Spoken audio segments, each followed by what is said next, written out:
Today we have a lovely selection of candidates for immortality that you decided you had to get to know better, be they hero or villain. This week's topic is a list of leading candidates to be the next Immortals, some of which are destined to fail, others are going to succeed, and some of them will have their fates determined by your characters. Not all of their destinies are woven into the loom of fate, it's your campaign after all. I took the candidates that had the most amount of information in canon. You might be Talari III's biggest fan, but there's only a couple of paragraphs about her compared to her son. I did sneak in an Immortal from the 1005 timeline, because it's my channel, that's why. So enough chitter-chatter, let's get to know these wonderful individuals that might or might not be worthy of godhood. I'm Mr. Welch, and this is Candidates for Immortality. Starting in no particular order is Lorbelin Mulgore, a hen pirate from the Five Shires. Her story is one of self-improvement, as she started out as a pirate that ravaged the Sea of Dread before having a religious experience that prompted her to take up the role of master. Her change in attitude attracted the attention of the immortal Raven, who helped her get on the path to immortality, specifically the Sphere of Thought. Mulgore doesn't exactly know what's expected of her, and Raven isn't exactly the most forthcoming of immortals, so she is trying to do what she expects Raven to appreciate, and he rewards her for guessing correctly. If you want your players to interact with her, she's going to be more than likely an ally, because she's given up her pirate ways to become one with the Shire. She can still kick massive amounts of butt. She is a high-level character just like everyone else on this list. Doriath is the king of Alfheim and a longtime leader of the Sylvan Elves. Like other elves that have led Alfheim, he has been chosen as a candidate for immortality. Granted, that's not a lot of elves because of their long lifespans, but it's still an elite group. Doriath, unlike others on this list, has had his path stalled because running the nation and trying to ascend to immortality often compete for his time. As he is attempting the path of the dynast, he can't devote his attention to both roles at once. He was sponsored by Ordana in the Sphere of Time. She respects her candidate, of course, but is growing concerned about his delayed ascendance. Of course, the looming disaster in the timeline is the takeover of the Shadow Elves, which could threaten Doriath's chance at immortality. Tilion IV of Alphatia, also known as Torari of Krakatos, is one of the candidates closest to immortality. He was the previous emperor of Alphatia until the disastrous Spike invasion that forced him to abdicate. He has begun the path of the epic hero under the guise of Suma, a patron of memory and knowledge to the Alphatians. Tilion has the problem that magical efforts to extend his life have begun to fail because of overuse, meaning he is being forced to move up his timeline to achieve his goals. He has recently relocated to Karamikos under the guise of Torari, and received permission to build the School of Magic there, which would achieve two of his goals to immortality, greatly speeding up his efforts. Prince Branagh McGregor is the only member of this list that doesn't have a sponsor to immortality, as he has chosen the Radiance as his route. Makes sense for him, being an atheistic Glantrian, though his efforts have come at great cost because of his overuse of the Radiance has effectively turned him into a lich.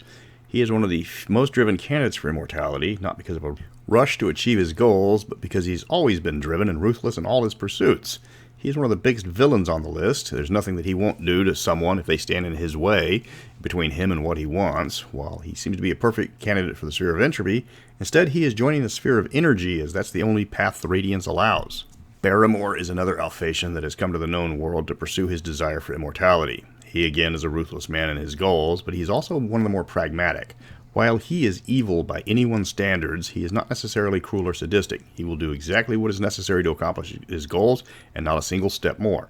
He has gained the support of the immortal Pharamond, patron of ambitious mages, to join the Sphere of Energy. Because his path to immortality requires him to become the most powerful wizard in the region, he moved his operations to a remote part of Yalarum where no one can interfere with him. He quests for immortality inside of his massive underground lair, filled with conjured creatures and constructs that help him with his research. He is a powerful foe, but he's an isolated one. He's in no hurry to advance his plans. He fully expects to ascend to immortality in a couple of centuries. If the players want to stop him, they're going to have to confront him on his own turf. Posadas is one of the most famous characters on this list, as he is better known as the Master of Hool. He is already 4 centuries old and looking to complete his ascendancy with the destruction of Doric, as described in the module Red Arrow Black Shield. He is powerful in almost every aspect of the word. He has the control of an entire nation. He's a very high-level cleric in his own right. He was sponsored by Loki in the Sphere of Entropy, obviously, and is one of the Immortals' most capable followers. As a candidate, his fate is the one most tied to the player characters.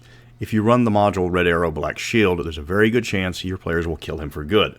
Otherwise, his joining the ranks of the Entropic Immortals is all but assured. Ulfdan Bjornsen is my contribution to the list, a Veslandic chieftain who also serves as one of the Vesland's leading generals. He is beloved by his clan because they are an insular group. It's a poorly kept secret that Ulfdan and most of his clan are werebears.